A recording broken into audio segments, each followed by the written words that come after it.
Bueno, lo que anunciamos, vamos a saludar a Carlota Rus, es médica infectóloga, es integrante del comité que asesora al Gobierno Nacional en el marco de la pandemia del coronavirus. Carlota, gracias por atendernos. Soy Mariano García Relini en los canales Somos. Gracias por esta videollamada. ¿Cómo le va? ¿Cómo anda?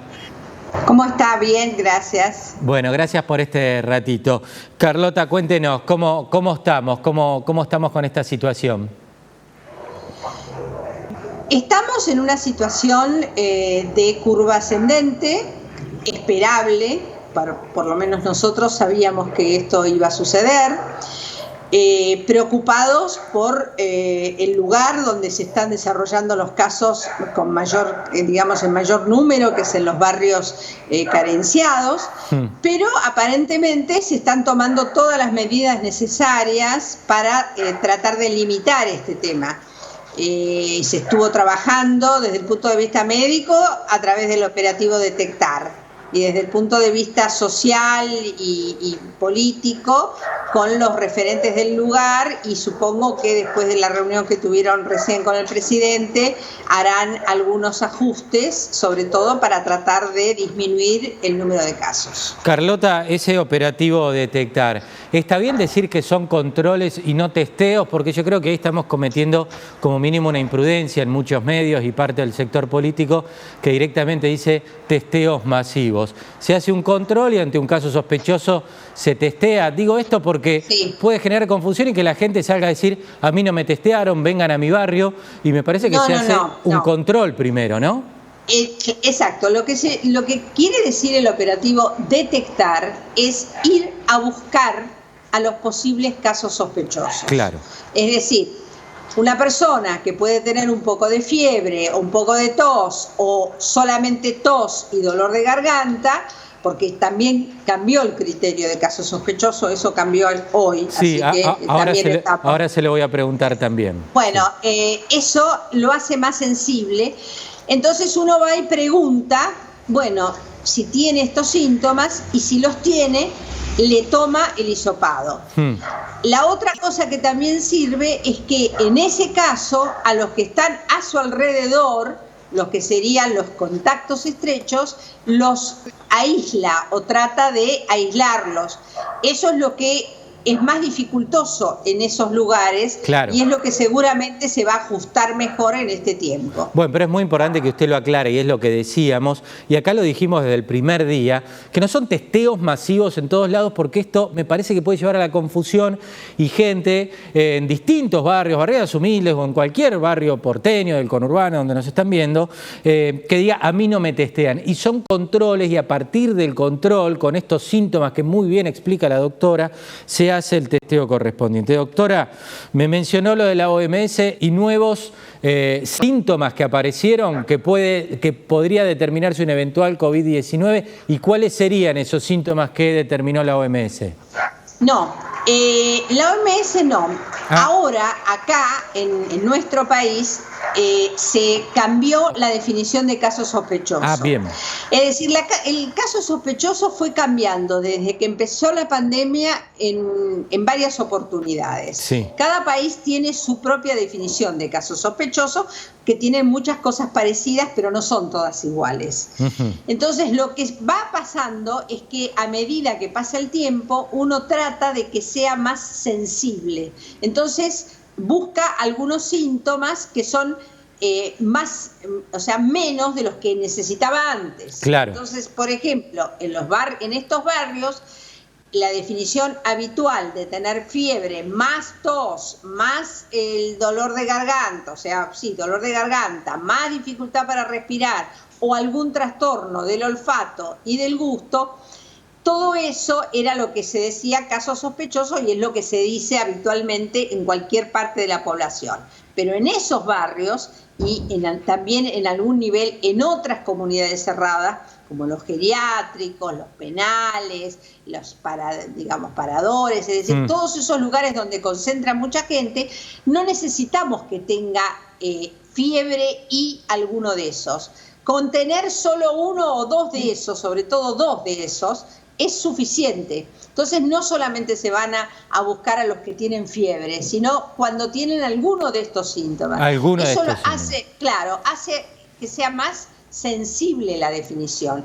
E inclusive en el personal de la salud es todavía más sensible, porque con solo uno de estos síntomas y no dos, ya tenemos un caso sospechoso. Entonces, esto es lo que se va ajustando. Es preocupante la situación en las áreas de salud que están al frente de la pandemia, en la primera línea, en torno a la cantidad de contagios y demás, o la situación empieza a estabilizarse o sigue siendo preocupante. La situación está controlada, lo cual no significa que no haya casos. La mayor cantidad de casos, no todos por supuesto, pero la mayor cantidad no se produjo por atención directa del paciente. Ajá. Porque en eso hay bastantes elementos de protección. Al principio podía ser que no los hubiera, no estaban entrenados como para utilizarlo. Puede ser que todavía en algunos lados no haya suficiente, pero no es el mayor problema. El mayor problema es la relación social que hay entre el personal de la salud. Vamos a dar un ejemplo. Usted termina de atender a un paciente COVID positivo, se viste todo, de la cabeza a los pies, se lava, se pone, se saca, todo como debe ser. Cuando termina, se va al office a escribir y ahí se encuentra con un compañero. Se pone a charlar, se saca el barbijo, se saca todo, se puede tomar un café. Sí. Esa cercanía que hay entre el personal de la salud y el multiempleo que nosotros tenemos en todos lados es lo que lo hace más peligroso. Y esa fue la mayor causa de infección en el personal. De todas maneras, ahora está parcialmente controlado. La pregunta de manual, que le van a hacer todos, cada uno que la entreviste por estos días, que la estamos molestando con tanta frecuencia.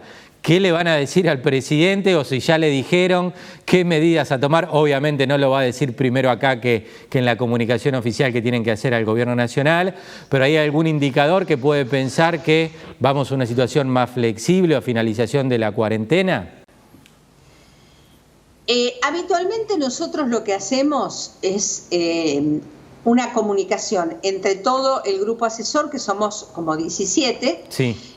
Con el ministro, con la secretaria de Acceso a la Salud, con la doctora Bisotti, sí. Y allí se produce una discusión con varios elementos que nos dan ellos y que muchos de nosotros disponemos, que son elementos epidemiológicos, que pasan por el número de casos, la distribución, dónde fueron, dónde no fueron, la famosa medición del RO, que es la posibilidad de cuánto contagia de un paciente al otro, la medida que vaya disminuyendo es un buen indicador, la duplicación de los casos, la tasa de mortalidad, el número de casos que hay en terapia intensiva y la ocupación de las camas, las consultas de guardia.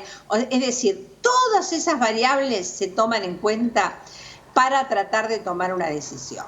En este momento lo que nosotros vemos es que el resto del país está bastante controlado, sí. Salvo algunos lugares, pero hay como 19 provincias que no tuvieron casos. Ahora, 0 casos en este informe.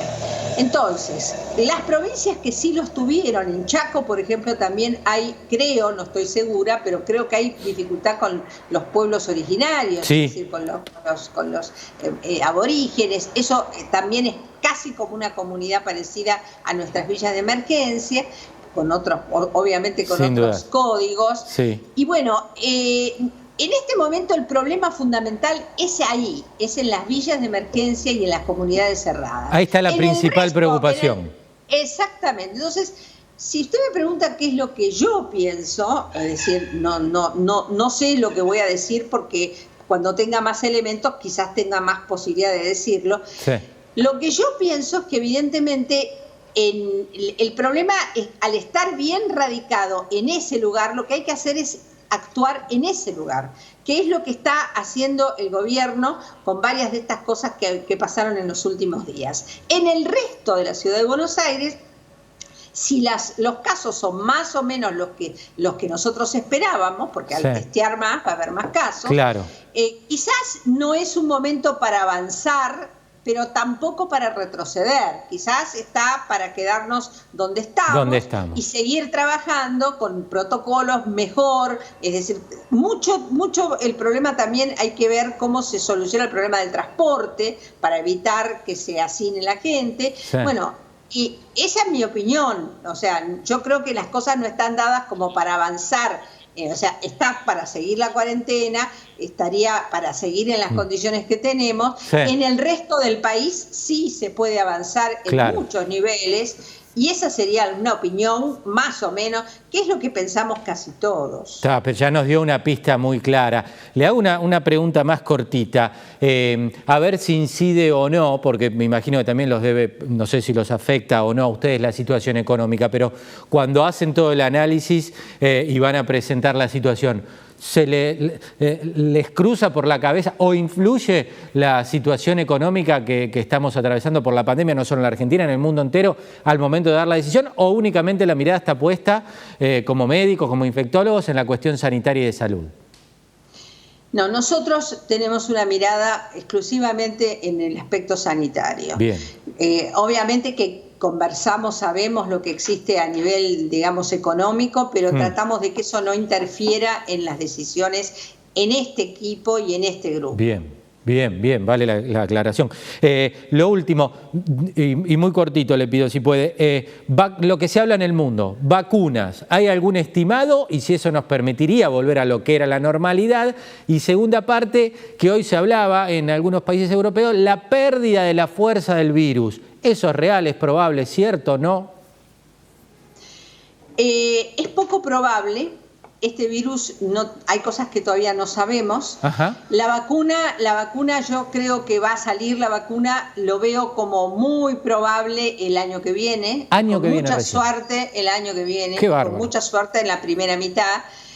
Y ya con eso sería un avance muy rápido, porque para desarrollar vacunas se necesita mucho tiempo. Sí, entonces, evidentemente, esto es una limitante importante. Pero esa sería la respuesta. Doctora, ha sido muy amable y muy generosa por su tiempo y sus precisiones, como siempre. Bueno, hasta luego, buenas noches, que la pasen bien. Gracias. La doctora Carlota Rus, médica infectóloga, integrante del Comité Asesor del Gobierno Nacional, nos dio una definición muy clarita, una definición muy clara sobre lo que le van a contar entre todos, en su mirada, en su opinión. Hay que escuchar a los otros 16 asesores del Comité de Expertos de cómo va a seguir la cuarentena. Nos podemos adelantar a decir que muchos cambios no va a haber. Flexibilización con protocolo sanitario, con cuidado y con distancia, pero mucho más no va a cambiar, con una mirada sanitaria en medio de la discusión, la economía, la salud. Bueno, una mirada netamente sanitaria, dijo la doctora Rus. La pausa es la última. En un instante, Alejandro Cancelares, Jorge Chío, todas las novedades del conurbano bonaerense.